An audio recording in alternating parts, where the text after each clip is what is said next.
అసెంబ్లీలో గట్టిగా మీ యొక్క వాదన వినిపించిన, మీ గొంతుగా గర్జించిన, కార్మికులు కష్టాలు చెప్పినా, రామగుండం నిర్లక్ష్యం జరుగుతున్న తీరును చెప్పినా, రాష్ట్ర ముఖ్యమంత్రి రేవంత్ రెడ్డి గారు, శ్రీధర్ బాబు గారు, బట్టి విక్రమార్క గారు వెంటనే స్పందించి 260 కోట్లు ఒక్కసారిగా ఇచ్చినారని చెప్తా ఉన్నా. గత 10 సంవత్సరాలు ఒక్కడే పైసా రాలేదని పాపం మేయర్ డాక్టర్ అయిన మేయర్ ఇక్కడ మంచి చేయాలని ప్రయత్నం చేస్తే మొన్నటి వరకున్న శాసనసభ్యుడు భూమిల దోపిడీ, ఇసుక దోపిడీ, మట్టి దోపిడీ, కులాల దోపిడీ, భూమి దోపిడీ చేశాడు.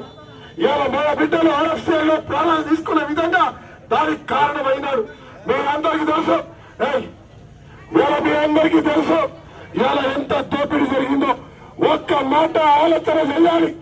ఆ దోపిడీ చేసిన వారికి తగిన బుద్ధి చెప్పే కార్యక్రమాన్ని